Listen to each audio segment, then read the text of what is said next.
My husband came home late again, smelling like perfume. When I asked where he was, he laughed and said, "Just out with friends." I took a deep breath, pulled out my phone, and played a video. His smirk vanished as he watched himself, arm in arm with another woman. I whispered, "Try again." His face turned white, and he stammered, "Where? Where did you get this?" I smiled. "Let's just say your friends are more loyal to me than you are." It was a Thursday evening in late October, and the crisp air of Chicago hinted at the approaching winter. I sat alone in our modest home in the Logan Square neighborhood, the television murmuring in the background. The clock struck 10:45 p.m. when the front door creaked open. "Hey, babe," my husband, Marcus, greeted, his voice casual. I looked up from my book, noting the disheveled state of his clothes and the unmistakable scent of a floral perfume that wasn't mine. "You're late," I said, trying to keep my voice steady. "Just out with friends," he replied, shrugging off his coat. I stood up, my heart pounding. "Marcus, that perfume, it's not mine." He chuckled, a nervous edge to his laughter. "You're imagining things." I took a deep breath, reached into my pocket, and pulled out my phone.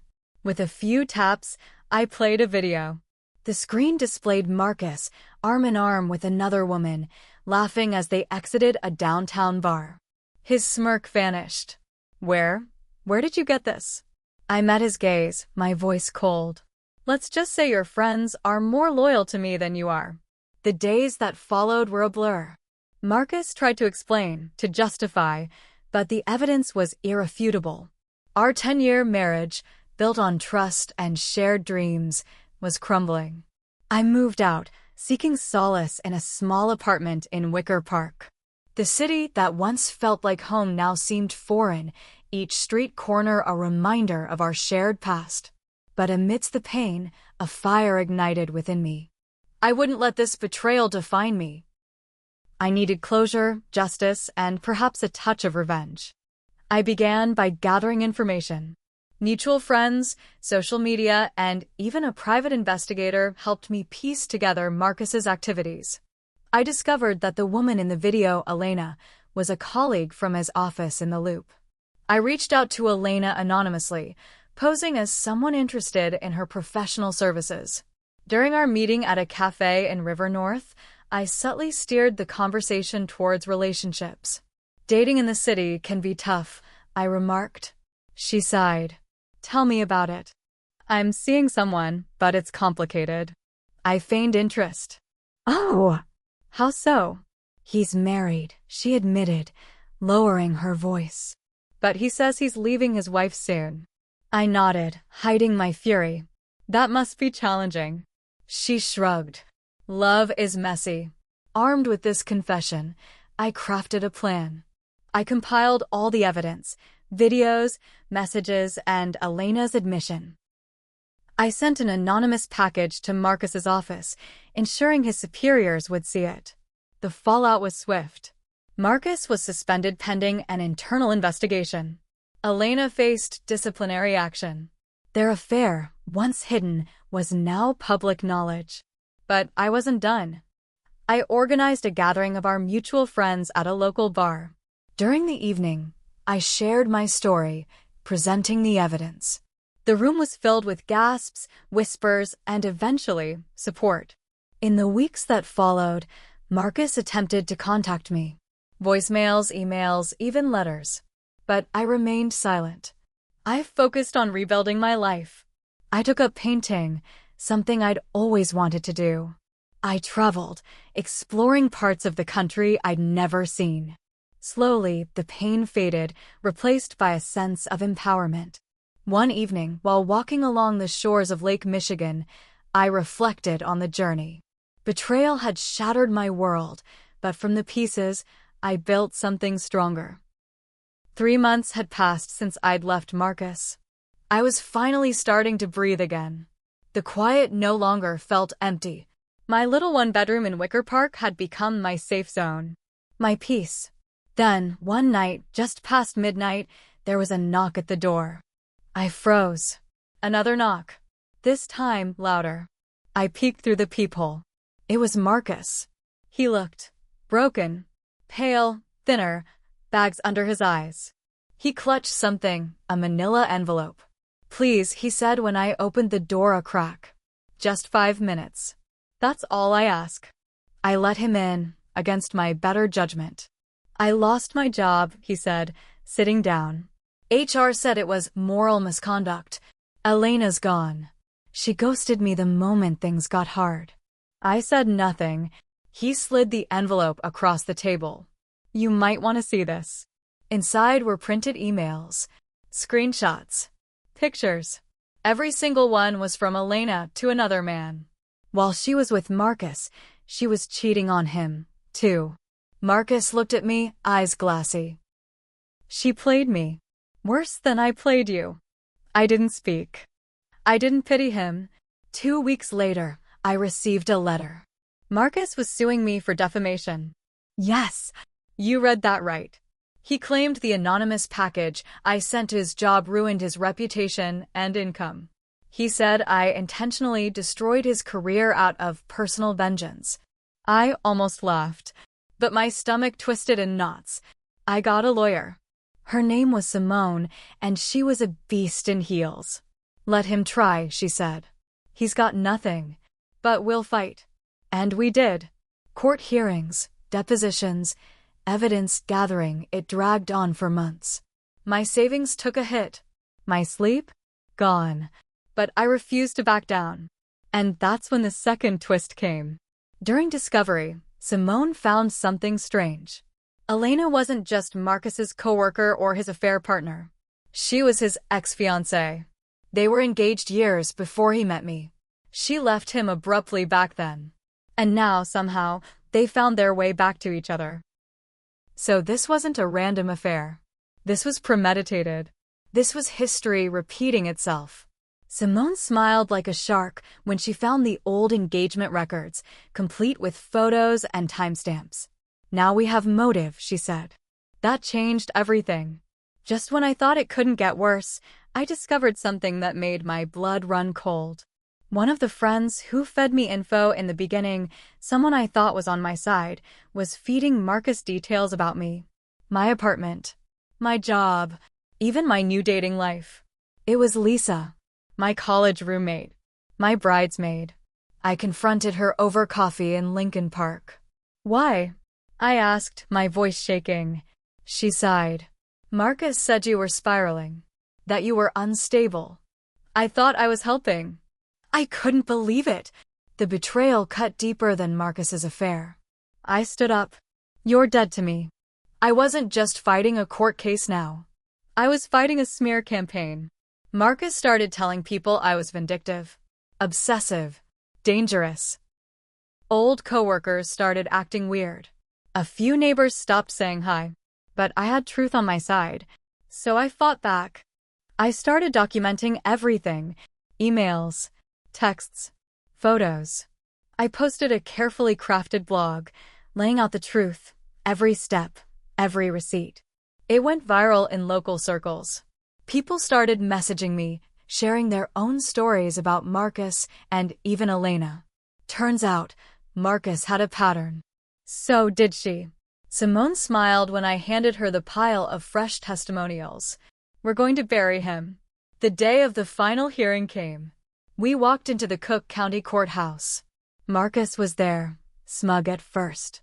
But that smirk faded fast when we presented everything: the ex-fiancé history, the fake friends, the gaslighting.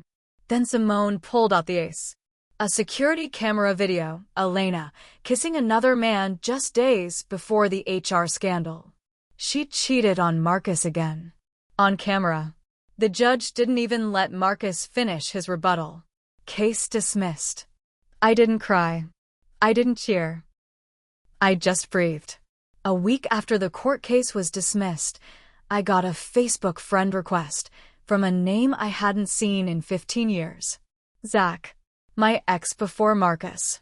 My college sweetheart. I didn't accept it, but I did click on his profile. He was living in Detroit now. Divorced. A daughter in middle school. The next day, I got a message in my inbox. "Hey, I heard what happened. Can we talk?" My stomach flipped. How did he even hear about it? I replied, curious, a little cautious. Turns out, Zach was connected to Elena. They worked at the same company years ago in Grand Rapids. He knew what she was like. She had a history of attaching herself to taken men, then burning everything down. She did it to my brother. Zach told me over coffee when he drove down to Chicago to meet. Same exact thing. I tried to warn him. He lost his house. I realized then, this wasn't just Marcus's betrayal. It was Elena's game. The more I dug, the more stories I uncovered. A woman named Reina messaged me on Instagram. Said she dated a man Elena used to date, and he ended up in a psych ward after the breakup.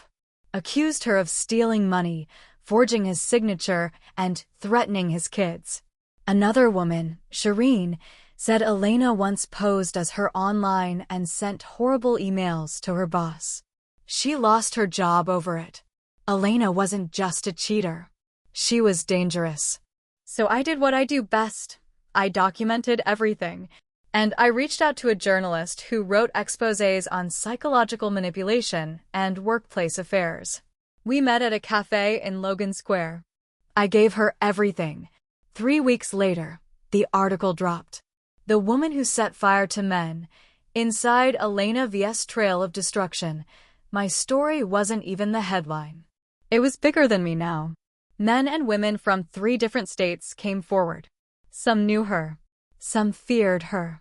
Some wanted to warn others. Marcus's name was mentioned once as a former partner, but the story focused on Elena's web of lies. And that's when she reached out. Elena, from a burner account. You think you've won? This isn't over. I forwarded it to the journalist. Then to my lawyer. Simone laughed when she saw it. Let her keep digging her grave. I was standing in line at the DMV in downtown Chicago when someone tapped my shoulder. Excuse me, are you Sarah? I turned. It was a man in a tailored suit. Late 30s. Serious expression.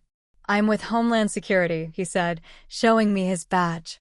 We're investigating a financial fraud ring tied to an Elena V. We believe you might have evidence.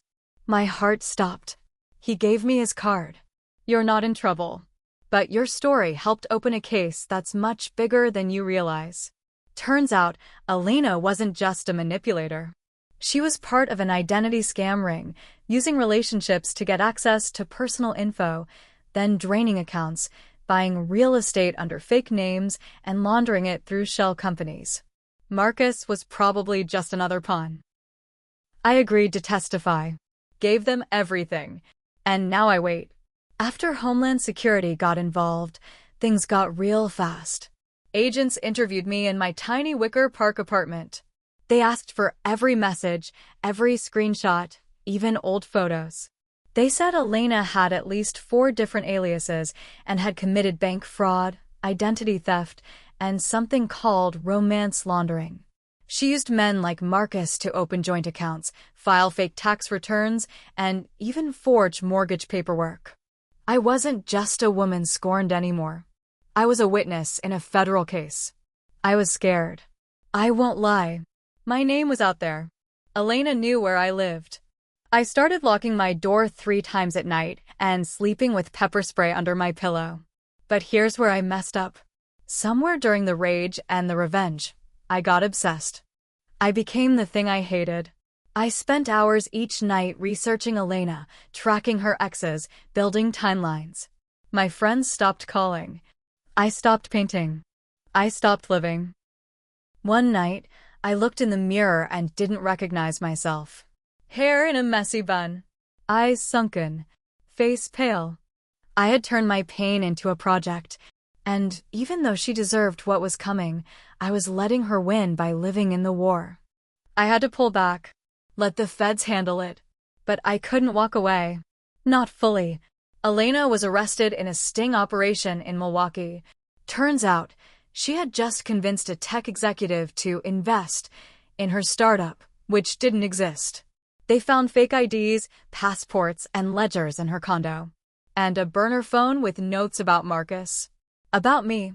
She had been planning to get back at me by framing me for cyberstalking. But she was too late. The trial was held in federal court in Chicago. I was called to testify. I wore black, spoke calmly, told the truth. Elena sat across the courtroom, still smug, until they brought out her exes, Zach's brother, Raina's ex, and one man who said she ruined his credit and stole $80,000. Her face cracked. That was the moment I knew I had one. Not with fists. Not with fire. With facts.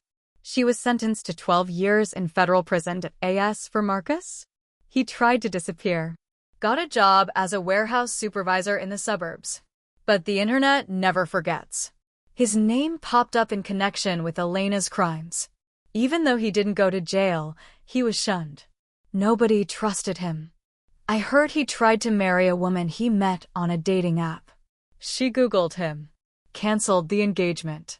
He reached out to me one last time. Just a short email. You ruined me. I stared at the screen. Then typed back, no. You did that all by yourself. And hit send. A year after the trial, I stood on the shores of Lake Michigan. Same spot I had walked after the divorce. But this time I had something in my hand. A tiny metal box filled with everything, old pictures, love notes, screenshots, receipts. All of it. I struck a match. Dropped it in. The fire burned fast. People say revenge is like drinking poison and hoping the other person dies. But sometimes, revenge is just cleaning your house, throwing out the trash, making sure the door stays closed. I turned and walked away. No more lies. No more Marcus. No more Elena. Just me, standing, scarred, but free.